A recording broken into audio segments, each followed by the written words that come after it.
Andrea Wilson here, the broker owner at Brickhouse Realty, and today we're going to talk about one of the hottest topics in the real estate industry, and that is the National Association of Realtors Settlement Agreement.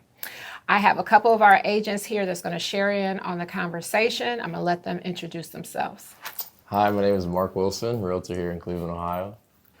And I am C.G. Newman, a realtor here with Brickhouse Realty as well. One of the things that we've been noticing is that there hasn't been enough clear communication on the changes and how it's going to impact many of you who are thinking about buying and thinking about selling their home. So we just wanted to kind of debunk some of the myths and kind of provide you with the information. So I guess I'll start with, what are some of the things, CG, you've been hearing about the topic?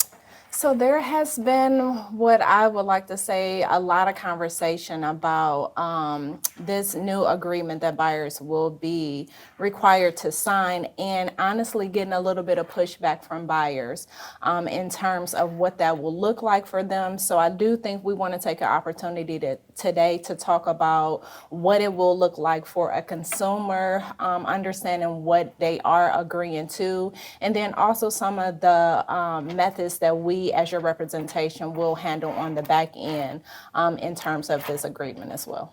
Thank you for that. And then Mark, can you explain to the folks what the new process is going to be? Absolutely. So the changes that we're going to see are buyers are going to necessarily be a little bit more prepared when they come to the table to make a deal. They're going to have to essentially bring more money out of their pockets to be able to pay for things like their agent's commission, as well as possibly paying for closing costs. Not all the time sellers are willing to really take care of that. So it's just another expense that you should be prepared to take care of when you're buying a home. Thank you. So if you're still not really clear on what we're saying is, traditionally, how it's gone in the past, the seller would pay for their listing agent's commission as well as the buyer's agent commission. And if you were a buyer in the marketplace, that was typically a fee, your agent's commission, you didn't have to worry about. Well, with these new changes, the buyer, if you're looking to purchase a home, may be responsible to pay for your buyer's agent commission. Now, in many cases, the buyer is struggling with coming up with closing costs and down payment money. And now this is another added fee that you will have to consider. We do have some options as your realtor. So what are one of the things, CG, that we can do to help the buyer out? One of the things is definitely incorporating that additional fee into your loan. So for instance, if we're looking for a property, we want to be mindful of that additional fee when incorporating that into the loan. So in most cases, whatever the offer or asking prices is, we will typically write over what that listing or asking is to incorporate that into your loan. So many agents are already familiar with doing this, and we usually just call it a seller concession.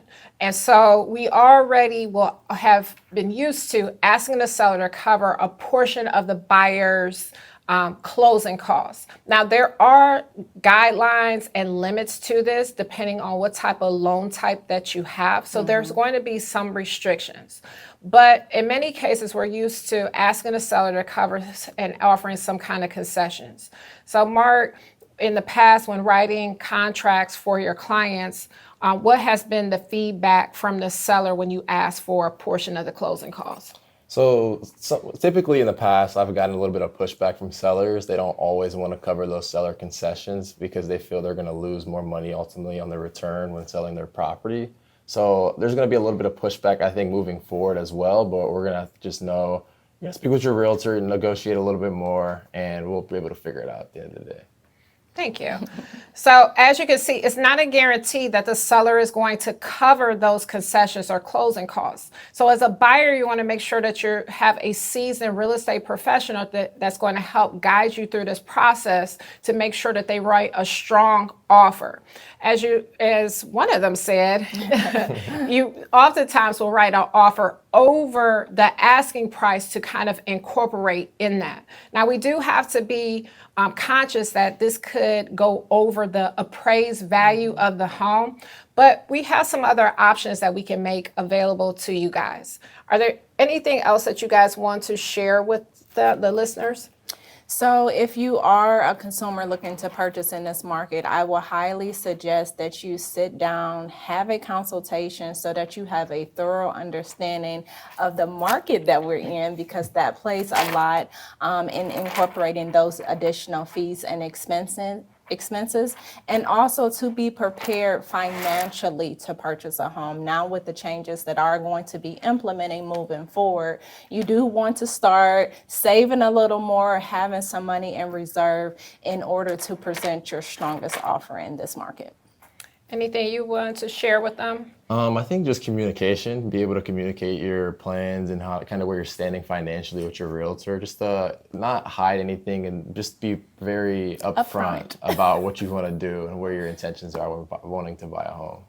That's a great point. Communication is definitely going to be key as we make the way into this transition. These changes have to go into effect on a national level. So if you're hearing from one brokerage to another where, oh, we don't have to do that, that is not being truthful.